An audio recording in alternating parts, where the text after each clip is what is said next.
My name is Timothy Hampton. I'm the director of the Doreen B. Townsend Center for the Humanities at the University of California at Berkeley. I'm happy to welcome you to today's event, which is the first in our spring 2021 series of Berkeley Book Chats. The Berkeley Book Chats feature a Berkeley faculty member in dialogue about a recently published work of scholarship. Today, our guest is Professor Dorothy Hale of the Department of English, discussing her new book, The Novel and the New Ethics. And she will be in conversation with Professor Paula Varsano of the Department of East Asian Languages and Cultures. Before I turn things over to our two guests, let me alert you to a couple of upcoming events sponsored by the Townsend Center. A week from tomorrow, on February 4th at 4 p.m., we will feature the next in our series titled Remaking Sense, the Humanities and Pandemic Culture. This event will focus on the theme of attention. What is it, how to use it, how to get more of it, and how has it changed in recent years? Our guests will be Hannah Ginsberg, Professor of Philosophy, Ken Goldberg, Professor of Industrial Engineering, and David Marno, Associate Professor of English. Then on February 18th, also a Thursday, we will feature a conversation titled After Charlie Parker about the legacy of the great jazz musician whose centenary was in 2020. Our guests will be Fumi Okiji from the Rhetoric Department, Jesse Chui Barela from the music director of KCSM, and musician Marty Ehrlich, and they will all be in conversation with Scott Saul of the English Department. Then on Wednesday and Thursday, February 24th and 25th, we will host this year's Avenali Professor, who will be Joy Harjo, poet, scholar, musician, performer, and the current Poet Laureate of the United States. So those will be very special events. Please check our website for information about these and about other Townsend Center events. Finally, let me remind you that if you have questions for today's guests, you can use the live chat function. Toward the end of the hour, they will open up the conversation to respond to thoughts from the audience. So without further ado, it's my distinct pleasure to turn things over to Dorothy Hale and Paula Varsano and welcome them back to the Townsend Center. Thank you, Tim. So I'm going to get the ball rolling by speaking a little bit about my own responses to Dory's wonderful book. And I'll start with an anecdote. I will never read anything written by Henry James. Never. This declaration was announced by a student in an art of writing class that I taught in 2018 called Self-Descriptively, Knowing Others and Being Known, the Art of Writing People. And unexceptionably, or so I thought, Henry James was on my syllabus. I will never read anything by Henry James. The reason they gave was simple. I will not read the work of a white man who presumes to be able to convey the inner lives of women. So, given the goals of the class, to explore how writing has been and can be used across genres and cultures and languages to portray the subtle, seemingly ineffable attributes of individual human beings, and given that these goals had been made clear from the outset, and given the more or less unexamined good that I believed this course would serve, well, I was to say, at the very least, taken aback. On some level, it felt personal, which was strange because I teach medieval Chinese poets like Li Bai and Du Fu. I never even teach Henry James, no matter how much I love him. Still, I felt the pain you feel when someone is attacking something you believe in deeply, something you are invested in. It's one thing when this happens in a conversation with your pragmatically minded relatives, but it's entirely another thing when it happens in your own classroom. It took a while, but eventually I was able to put this moment aside. Somehow I managed to articulate why I thought it was worth reading the works of someone that you disagree with, even on ethical grounds. I tried to defend the value of the encounter with other selves in real life or on the page, even as I was struggling with my own encounter with a distinctly other self in that very moment. Whatever the student thought about all this, they did as they were told, and the course went on as planned. After a while, I stopped thinking about it and went on teaching Chinese literature. No one's ever said to me, I refuse to read Li Bai. And this may be because Li Bai, as a Chinese lyric poet of the 8th century, never attempted to portray a character other than himself, even, I might add, when the character being portrayed was female.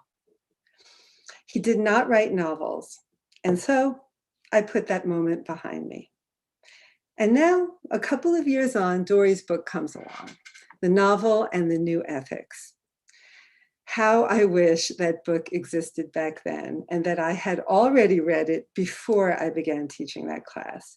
For had I had this book in hand, not only would I have had the tools to respond to the challenge that the student presented, but I would much more importantly have had the tools to truly comprehend it. Comprehend it, that is, in two senses.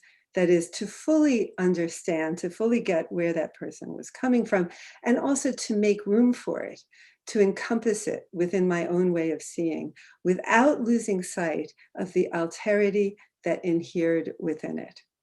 In short, I would have recognized that in the terms formulated as the new ethics in the academy, which is the title, by the way, of Dory's penultimate chapter, this student was not merely exercising their right to decide what to read.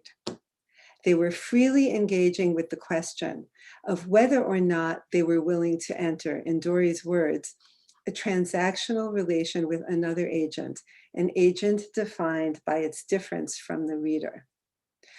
Clearly, to the extent that this is a decision freely taken, then they were free to say no. This particular student's reason for saying no to Henry James actually gives their refusal the ring of what might be called ethical.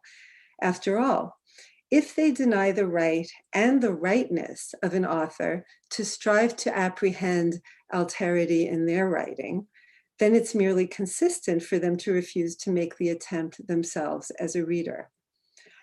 If I had read Dory's book, I would have had more compassion for that position, and I would have been better equipped to counter it.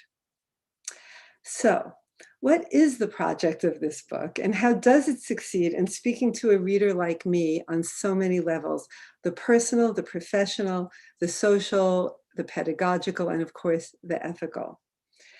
As I understand it, an important goal of this book is to draw our attention to the very essence of the Anglo-American novel, to characterize its essential, that is, its non-optional groundedness in an ethical tradition that's not only evident in the narrated story world of any given novel, but is inextricable from its aesthetic basis as well.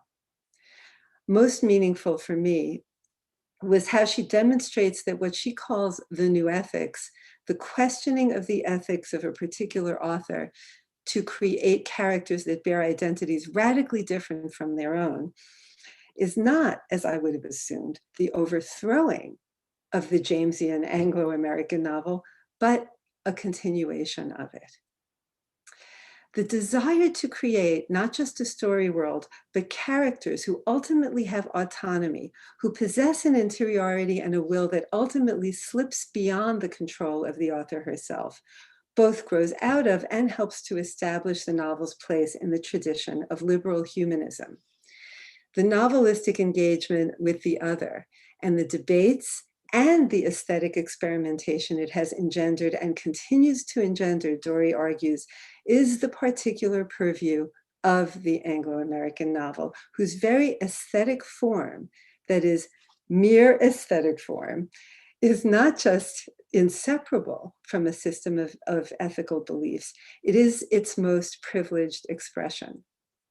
But as Dory shows, without necessarily approving of it, it is from this same ethical standpoint that arises the most recent politicization of the novel as a battleground of identities, a politicization that has opened up important rifts in the academy. It is this ethical standpoint that proffers upon a given reader what we might call the right of first refusal, the right to claim alterity not as something to be dealt with and encompassed and comprehended, but as something to hold on to. This book shook my world. As for the question of how this book succeeds in being so compelling, I would simply point out that its author does not just describe the writerly ethics of alterity, she models those very ethics in her own writing. The argument of the book is not magisterial. Rather, she allows the inherent multiplicity of the material to guide her, presenting again and again from myriad perspectives something that she refers to as a family of ideas. As such, the book mirrors the open-ended relationality that she discerns both in the history of the novel and in novels themselves as entities. She says yes to engaging with the alterity of today's academy, giving it reason, and comprehending it in every sense of the word. She aligns herself with the ethics of love, championed by a theorist like Nussbaum, with the interanimating spirit of the novel as theorized and practiced by writers like Rushdie and Lawrence, and allows that spirit to guide her approach to the novel itself. She takes a position, and it is a position of capaciousness, a position that I can only call that of a liberal humanist. So that's my summary and my response to the book as a whole, Dory. And so I was wondering if I could just start off asking you one question, which is that one of the takeaways from the book is that while you offer case studies of particular authors, James, Woolf, Coetzee, Zadie Smith, the implication is that the list is almost infinitely expandable within the realm of the Anglo-American novel.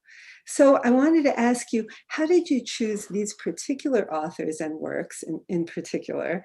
And is there someone you wish in retrospect that you could have included? And if you could have, how would that have made a difference? Well, thank you so much, Paula, and I want to answer that question, so let's hold on to it. But first, I just want to thank you so much for your extremely generous response to the project. It's really just very meaningful and wonderful for me to hear how useful the book seems to you, and especially in the classroom as well, which part of the motive for writing the book came from my teaching and the responses of students. So that is a big impetus and motivation for it. And could I just say, before I address the question of the tradition and the novelists that I included, just one thing that I would want to say from my own point of view is I'm interested that you are aligning me with a liberal humanist tradition, and maybe that is ultimately the case. I'll have to think more about that. But one of my investments in writing the book was to try to show that that the key term, the key ethical term that was at stake for the novelists in the tradition that I'm looking at, the key ethical term for the contemporary novelists is otherness. And one thing that I wanted to figure that out, I wanted to figure out, well, why is this word coming up all the time? And how are the novelists understanding it? I mean, I know what the philosophical antecedents are for it, and to what degree is, say, Levinas driving this, or to what degree is Sartre driving this? And how much of this philosophical context should we think about in relationship to the way someone like Marilyn Robinson is using the term when she says, I want to write fiction because I want to see the world otherwise? Or Zadie Smith's writing a collection of short stories and calling that, editing a volume of short stories in which she invites authors to contribute stories. And the volume is called The Book of Other People. So, this word otherness is coming up over and over again, from Richard Russo to Jonathan Franzen and everywhere in between. What was the meaning of it? And so I just want to say, I found that one of the stakes for me in the book was that I felt that it was equally drawing from a liberal humanist tradition and a post-structuralist, more Derridian, deconstructive tradition, continental, even Levinasian tradition. And I was so interested in how the features of these two very different philosophical traditions with different accounts of what ethics are and how they should be practiced, how they met in an agreement about the depiction of let's start with characters as others in the novel. And so the chapter I would point to that really tries to introduce that idea systematically would be the James chapter, which I begin with discussing Toni Morrison's description of James's project and her admiration for the way he represents characters as others, as different from himself, but then also her reading of, and what Maisie knew, what she feels is the racial unconscious that comes out, that others James and is visible in the novel itself, but not to the master of narrative, that undoes his narrative control. So it was the interplay between the liberal humanist tradition and this, again, more deconstructive Levinasian idea of ethics that particularly interested me. And then my own stake that I would have, in terms of my alliance, I try not to take a position in terms of saying who's right and who's wrong on this. What I felt my position was to show what this meant for the novel and for our understanding of novel form, and how writers on either side of the ethical divide are appealing to instances of form that then become loaded with ethical choices for them. So that's what I don't know. I mean, maybe there's an ethical position as well of what I did, and maybe you're drawing attention to that. That gives me food for thought. Okay. Yeah, I guess in my use of the term, I was referring to a position of, in this case, of embracing the alterity of this and the non-judgmental position. But I definitely see. Yeah, I did pick up on this encounter that you're describing. Well, and then the non-judgmental, I guess one thing as I was developing the project, I tried to get as clear as I could, and in the preface to say, I myself am not arguing for the ethics of the novel. I look at the arguments for that, and I feel it's very difficult to prove that point, that reading novels makes you ethical. So I'm bracketing that. I have other things to say about it in the book, but and what I try to do instead is, as you so nicely put it, look at the family of ideas that grow up around these claims. And what I try to show is that in the 20th century, even though there are all these various positions, all these different kinds of claims about how reading novels make us ethical, that there is an agreement that there is an ethics of form at stake. And that's why I call it a formalist tradition. So to get to your question, your specific question about what could be included and what doesn't get included. So I first would want to say that I think the strong examples of this tradition are novels that are engaged with these ethical problems, i.e. the problem of other people, the problem of alterity, on the thematic level. So the novelists that I chose to emphasize are trying to work out these problems in the story world as well. Something like Disgrace, there it is in the thematics, right? Does David Lurie have it in him to be the woman, right? It's just explicitly developed on the level of the story world. Same thing with James and the other examples. So I would want to first of all say that I think though that criteria of the ethical problems being worked out in the story world, then informing how the value of the narrative procedures, that would be one sort of strong requirement for strong examples in this tradition. Now, I think what I hope is that the aesthetics that I'm defining, this ethical aesthetic, could be made portable, that you could use it as a criteria to think about the degree to which narrative form is implicated in the ethical project. And I think that really varies from novelist to novelist. So on the one hand, if it seems ubiquitous that you could apply it to any novelist, you'll come back with different results. So like, Nadine Gordimer handles very similar subject material as Kutsi, but she isn't really that interested in form. And yeah, there's some of it there, but it's to a much smaller degree. So do you see, it can be, I hope, can be a register for the degree to which form is implicated in this ethical project. And there are going to be some stronger examples of that and some less. So in terms of writers who I might have included, well, first of all, I really would have loved to have put in a chapter on Zora Neale Hurston. I feel the American side of the project, there are more chapters I could have written for that, but I needed to be done. And Hurston comes to mind. I didn't put her in because she doesn't reference James in particular, and I was looking for strong examples that did that.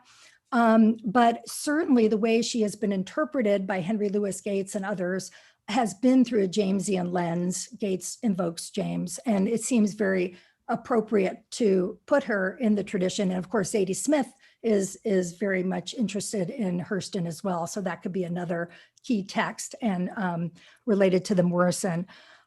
Since I published the book, I've gotten fabulous ideas. I was just sent a quotation by Cynthia Ozick, who I had mentioned in passing in my book as a James fan. But if I may, I mean, just this like new material.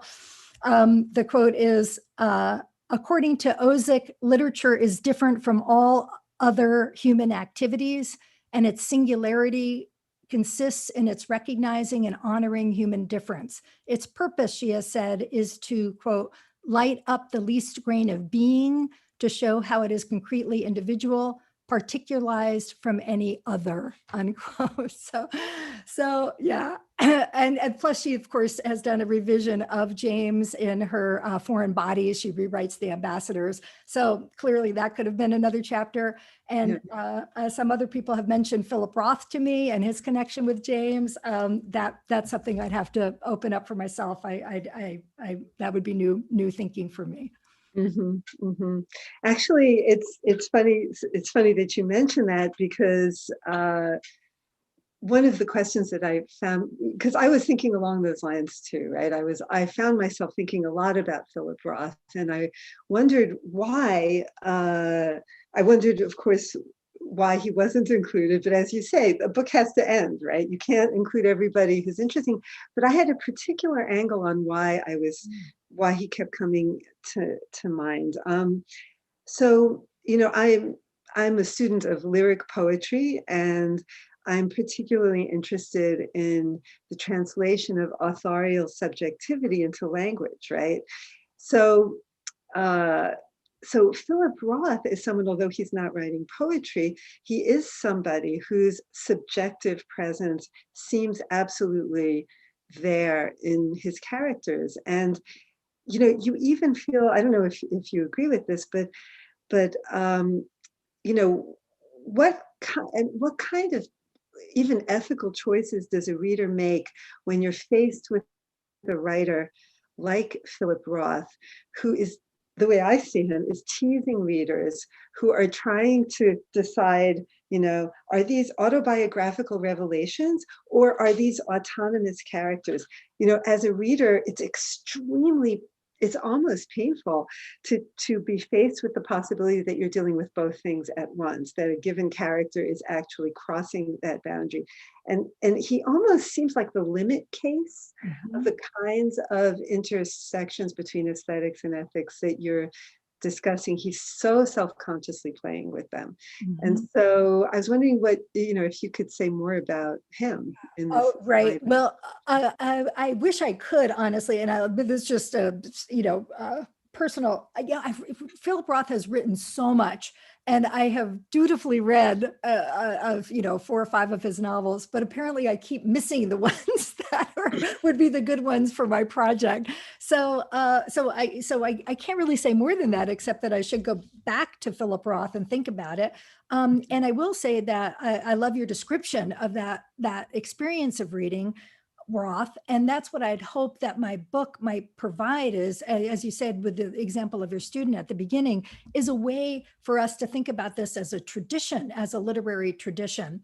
And what I would hope is that the absolute case of Roth could be then contextualized within this family of ideas, that we can see that this is a tradition that wants you to ask those questions. So that's what I would want to say to your student, right? Like the fact that you don't want to read Henry James is interested in that question. Henry James helped produce that attitude about the novel.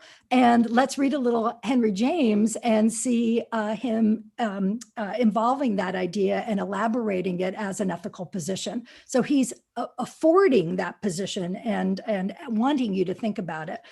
So again, with Roth, so that would just be my first reaction. Right. I will say, you and I talked about this before. Right now, I'm working on.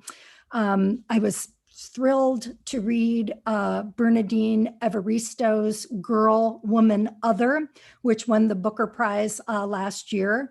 And of course, with other in the title, I was gravitated toward it. And what did I find but a magnificent novel?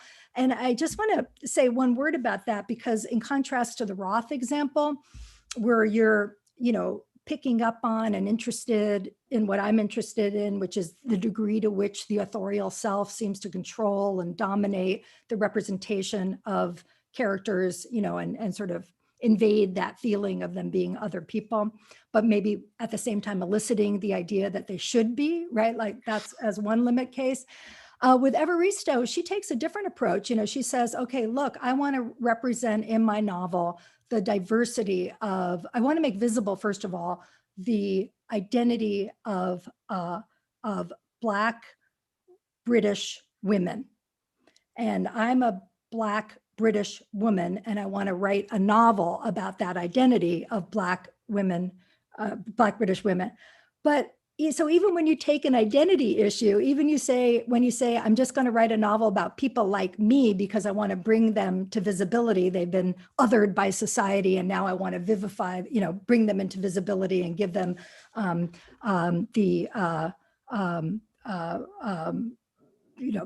social power that they deserve. Even when you take that on, what does she do? But she gives us 12 different characters, all with different, backgrounds and class orientation, sexual preferences, et cetera. So there's all this difference within something that seemed the same. And what Evaristo then does in that novel is to invent a whole new innovative narrative technique to try to position herself, her own subject position in relationship, very, very variously to the different characters that she's representing. So my point is that you have Roth on the one hand, representing a limit case, but if we look on the other side of an identity thing that should be straightforward, I'm representing people like myself. Of course, once you get into the diversity of that category, the whole question of authority and right and entitlement reemerges, and for her specifically as a technical problem.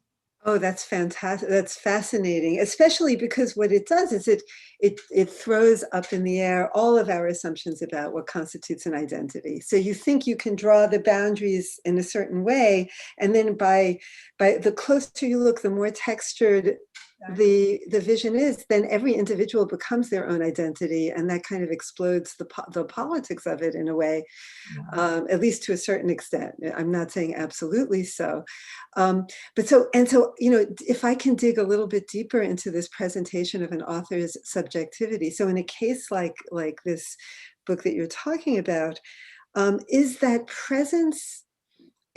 So thinking in terms of the aesthetics, if I understand you correctly, what you have is a series of portraits. Is that right? They're not interacting with each other, but they're kind of lined up with, one after another, almost like a gallery. Is that accurate? Kind of yes and no. I almost want to reach behind and show you the table of contents, but I'll from that.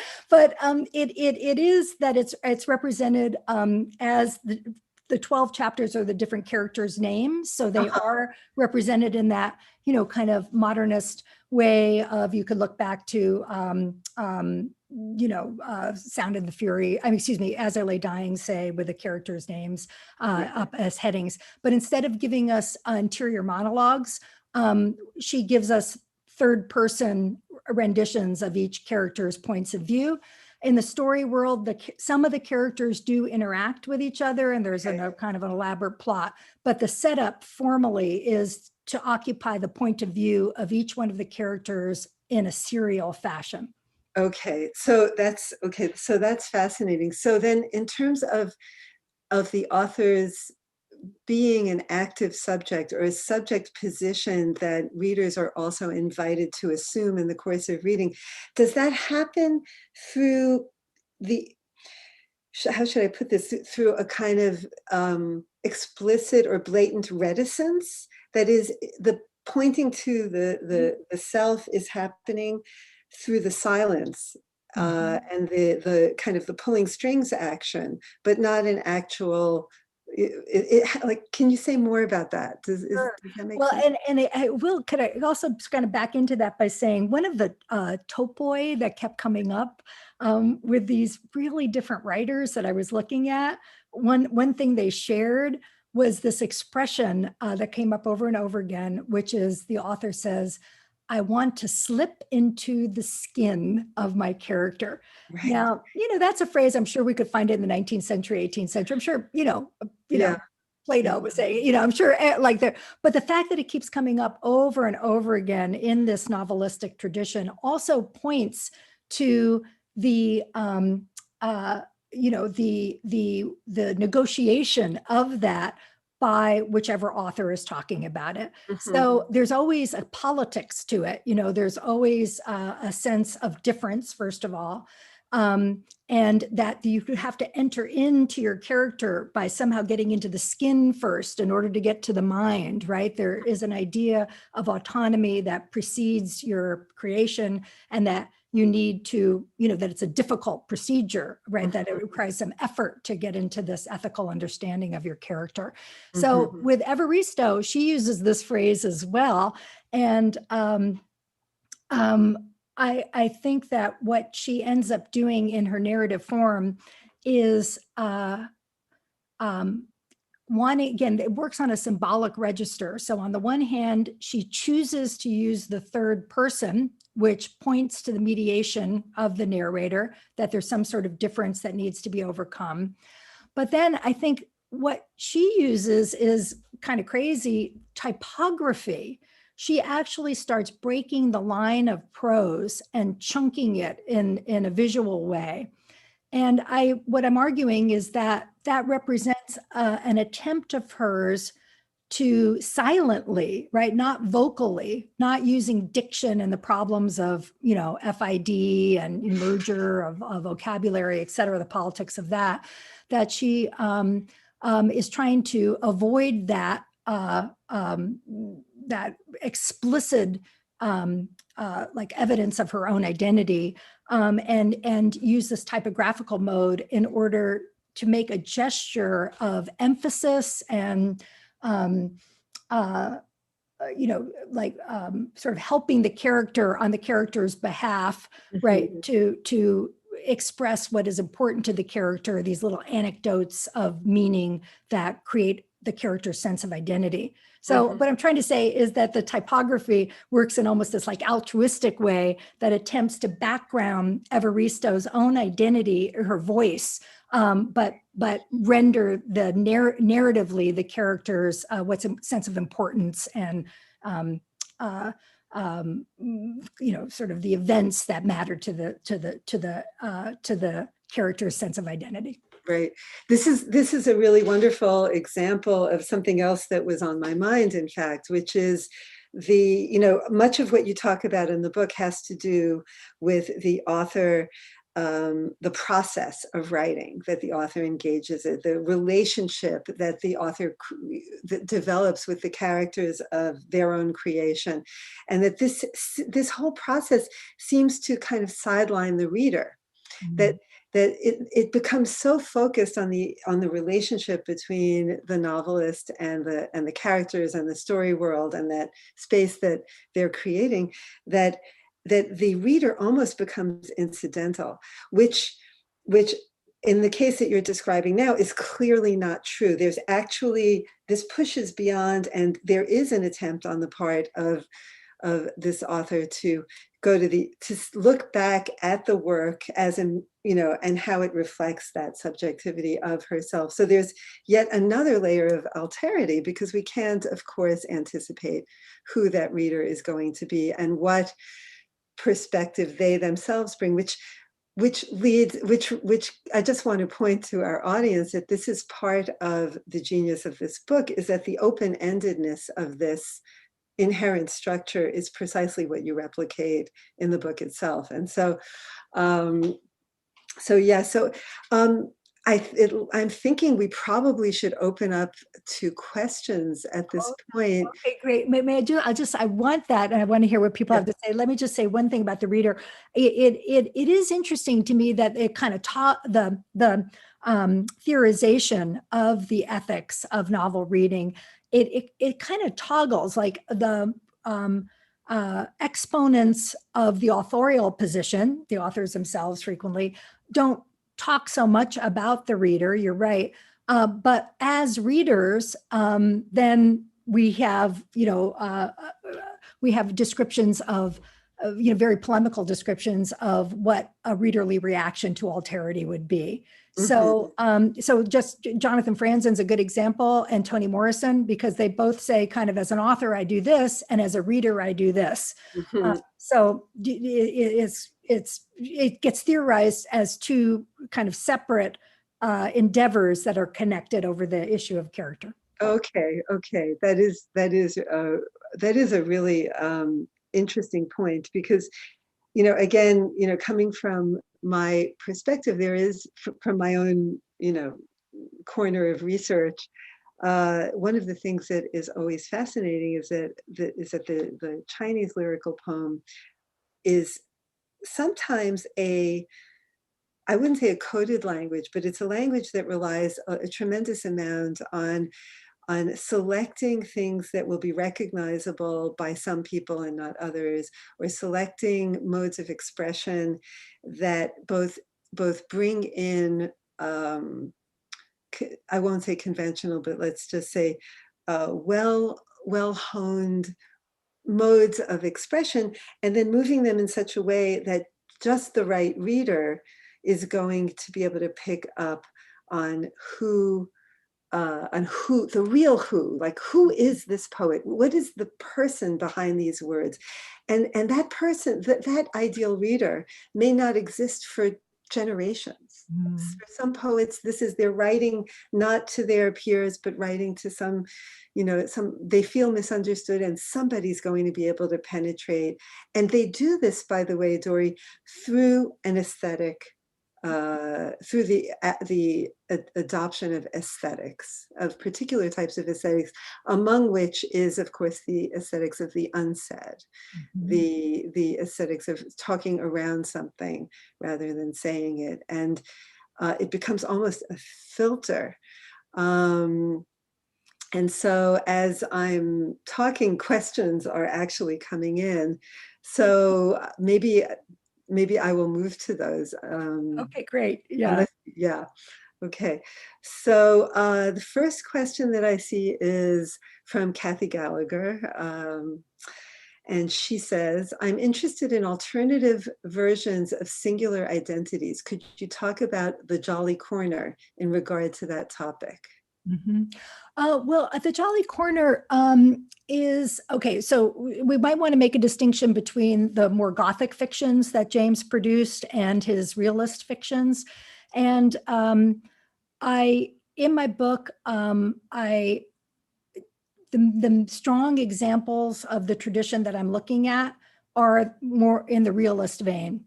So, so just to say about the Jolly Corner, I mean, again, we could read that short story as, about the unconscious, et cetera, about self-reflection. I think that, in terms of my sort of the ethics of alterity, we could go back to that story, which I don't have, fresh in mind, but we could look at the narrative technique, and we could see if there was still, this sense of an authorial presence, being manifested through the way the character is established. But I see it in James much more through something like the ambassadors, as like just, I wish I could have written a whole chapter on the ambassadors, where again, in the story world, these are the strong examples I'm looking at. That is the problem, right? The problem of otherness is the ethical problem that Lambert Strother confronts when he goes to Paris. He's told that there's a bad woman who is evil and corrupted, this young man. And what happens, of course, is that he changes his mind about that. He comes to see her perspective.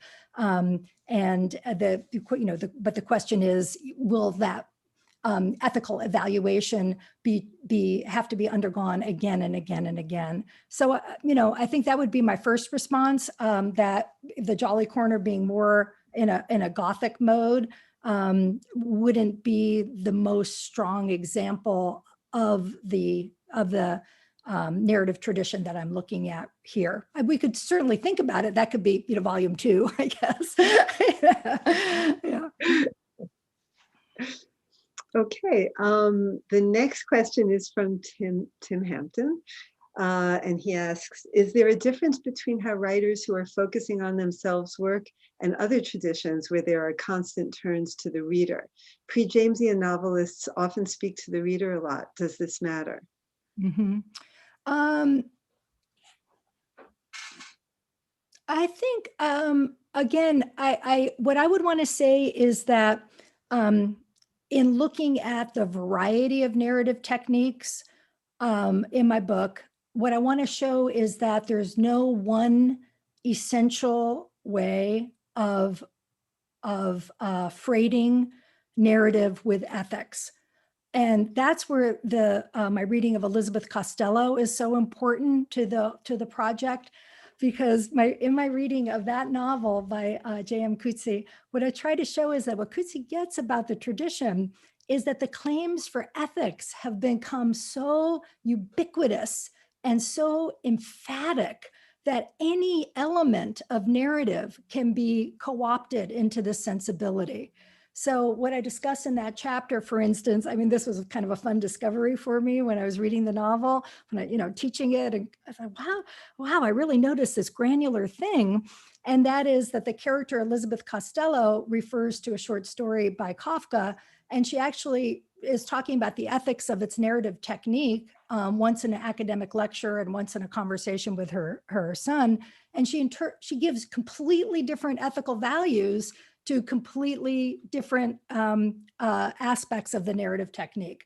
And I interpreted that as Coetzee saying, look, you could say anything just about once you're into the sensibility. So the short answer to Tim's question would be, sure, we could, James himself, I'll just say, he says for his autonomy effects, he actually says very explicitly that he doesn't think the address to the reader is useful. He criticizes Thackeray for that, and he advises that be eliminated because it interrupts the autonomy effect as James thought about it.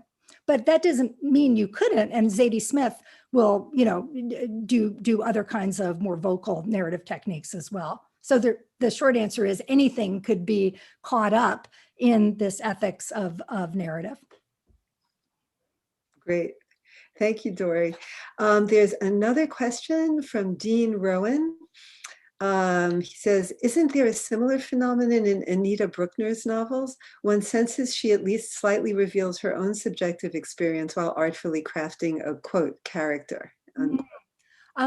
This is where I'm so frustrated with the Zoom format, because I'm sorry to say, I've read a lot of novels, but I don't know Bruckner. So I'm missing the opportunity to learn more about her in conversation with Dean Ronan. But all I can say is I'll look into it. I again would say that if the project itself has encouraged that kind of question to be asked of Bruckner's novel, then I feel I'm happy and I've done my job, and that the book itself might give ways of illuminating that as well. So since those are the questions from the audience from now, I get to ask another question. Or Paula, may I also just, go back to what you were saying about the issues that you're exploring in your book. And I just want to say, take the moment here to say that, you know, thank you for doing this dialogue. And one of the things that's so wonderful about the Townsend Center, I just have to express my gratitude generally to them, is that it gives us the opportunity to talk to each other when we're in different departments. And even just doing this event, I was excited, you know, in asking you if you would, because I know that you've just finished this fabulous, well, I knew you finished a manuscript called Knowing People and Being Known, the Lyric Subject in Traditional Chinese Poetry. And the resonance, you know, between that project and what I'm thinking about was so inviting that that this forum allowed me to read your manuscript and us to continue to have a dialogue about that. And I think I discovered your manuscript because of the Townsend Center event, where it was Works in Progress, where we were talking about ideas. So really grateful to the Townsend Center. And then just about your project, when I was reading it and thinking about some of the things that united us in terms of the topics that interest us, but also then obviously national traditions and genre that and time period that separate us. The main thing that came to my mind was, you know, the difference in perspectivalism, right? So in your paradigm, it's the lyric poet expressing their identity, holding it open or asking for that ideal reader or whatever at some point that might apprehend that identity, but it isn't mediated by this idea of character and perspectivalism. And I think once that enters in the 20th century, that's when we get the legitimization, as it were, of your student's response, because the student can say, you know, given my subject position, given my values, given my perspective, which is, you know, as equal in importance as Henry James's, I'm going to reject this or judge it or approve of it, et cetera. So do you see it? I think the difference is like that. I was so interested in your project because empathy is such a big term for you. Maybe we could talk a little more about that. And that plays into my tradition, but there's also this idea that who we are, you know, like a woman reading Philip Roth or a woman reading John Updike, that counts and that's legitimate. And that's part of your reader response that should be assumed, not apologized for. Yeah, thank you, Dory, for mentioning that. And, you know, this is certainly, you know, I was very excited by the invitation precisely because we do have this common interest, which I probably would not have discovered, you know, in quite this way had it not been for the Townsend Center. And so, you know, as you're talking, I do want to say that you're correct, you know, obviously that in the lyric tradition that I'm writing about, at least in the branch of it that I focus on, there is no creation of characters with, you know, three-dimensional and hidden facets and all of that. But there is a third term in the expression of lyric subjectivity, and that is the archetype. Especially in very early Chinese poetry, you do have what starts to become the thing against which any poet is trying to align themselves and separate themselves from. And the idea that you can embrace a particular identity, let's say the exiled statesman, you know, it's a label almost, you know, in terms of identity, there are certain identities. There's the abandoned woman, there's the exiled statesman, you know, they seem, you know, they sound to our ears like cliches. However, what they are is really a toolbox upon which, you know, any reader is expected to understand that toolbox and understand all of its components, so that when an individual poet is aligning themselves with it, what they will see is the space between the perfect archetype and then this particular poet. Nice. So that does become a kind of, you know, so you need the reader to activate that kind of subject position, or else it doesn't exist, which is why I was asking you about the role of the reader before. Well, and then also, I mean, again, I think where we strongly connect, and then again, two big issues, right? One is what we, can loosely call that negative capability, right? Because that's what you're interested in as well. That was so exciting for me to see, is the fluidity of the lyric self, right? That the lyric self is constantly trying to, I don't know, like consolidate its identity, but there are all these reasons why it also wants to minimize or constrain its selfhood, right? And it's that negotiation you call between self and object frequently, right? But that making room for something else, and that kind of fluidity and dynamism that is always at stake, that I think is also at stake in my description of narrative. Because, like, for instance, in the James chapter, what I want to show is that this narrative ethics of alterity gets laden into the narrative word by word, right?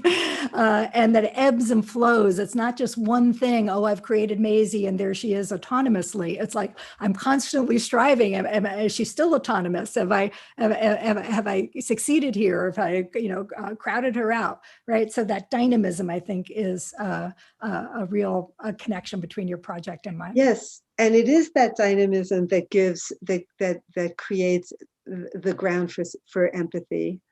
It's without that, it can't exist, whatever the genre that we're talking about. And in my project, empathy gets a political critique, right? So that's a difference. That empathy is sometimes evoked, but sometimes it's considered to be colonizing, over identifying, right? So these ethical emotions, that's what I talk about in the chapter 5.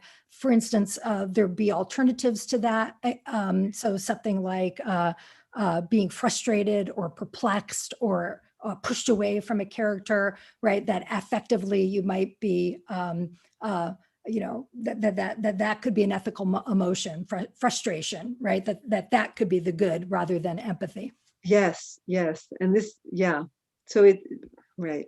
There is this whole other question of what an authentic response is, right? And then who is to determine, where that authenticity lies and what good it does. That's yet another level. And so Christopher W. just wrote in a question.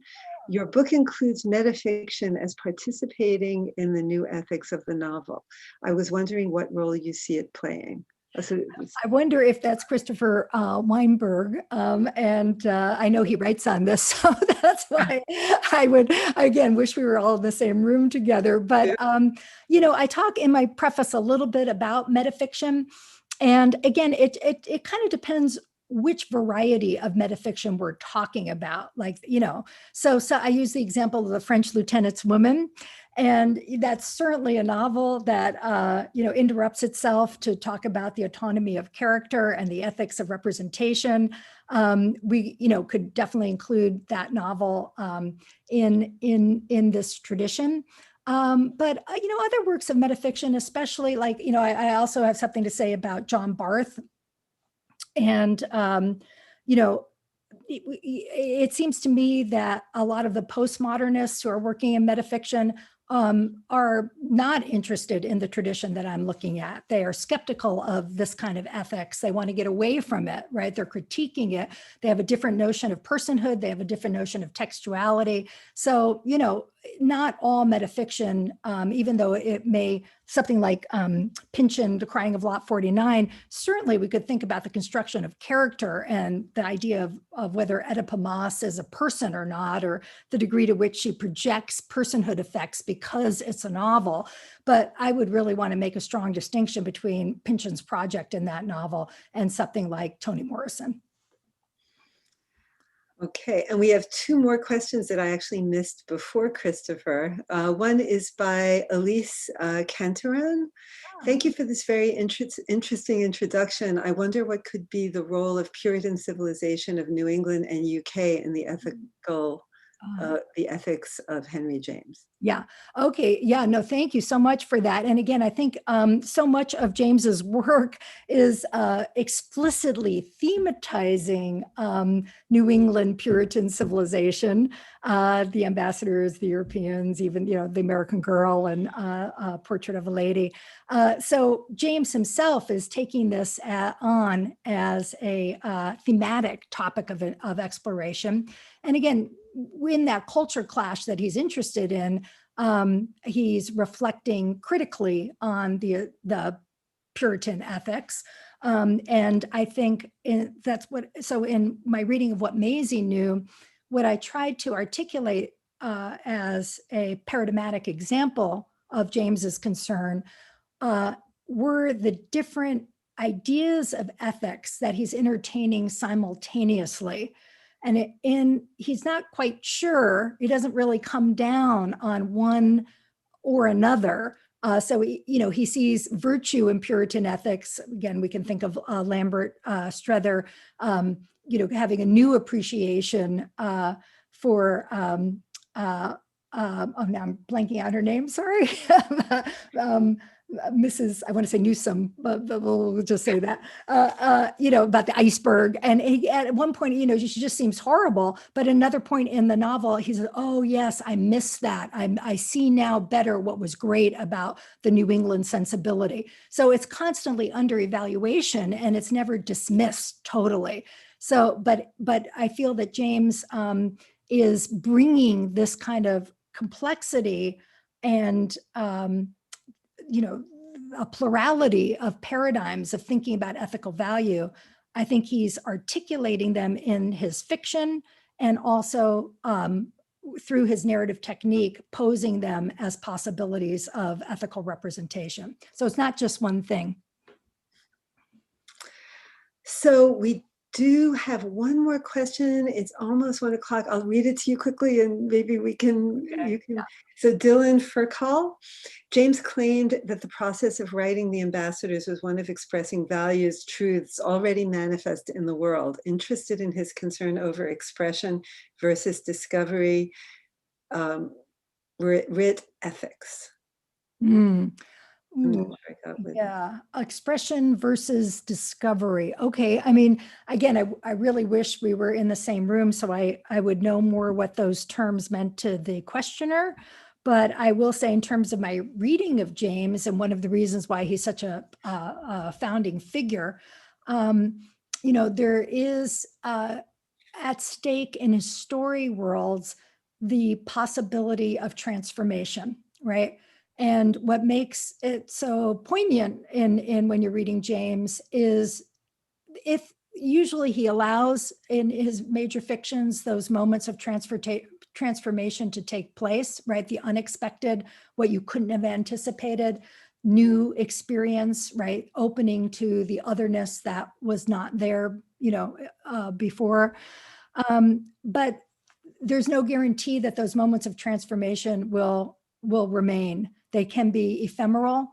And as time goes on, again, with Strother, he has to have another moment and another moment or another moment.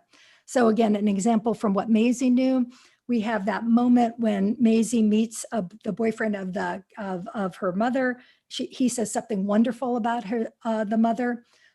Maisie's been alienated from her mother this whole time, and she begins to weep for joy because all of a sudden the love for the mother wells up in her. Totally unexpected, totally transformational, but how long does it last? So that would be my first response to thinking about that issue in James. Okay, well, I think our time is up. And Dory, I want to thank you again so much for inviting me to participate in this great event. And thank you for this wonderful book. If people have not seen it yet, this is what it looks like. And in your nearest bookstore. Thank you so much, Paul. It's really been delightful, and I'm really grateful to you for taking the time and giving all your generous attention to the book. And again, thanks to everyone who was able to make it today, and thanks to the Townsend Center. Yeah,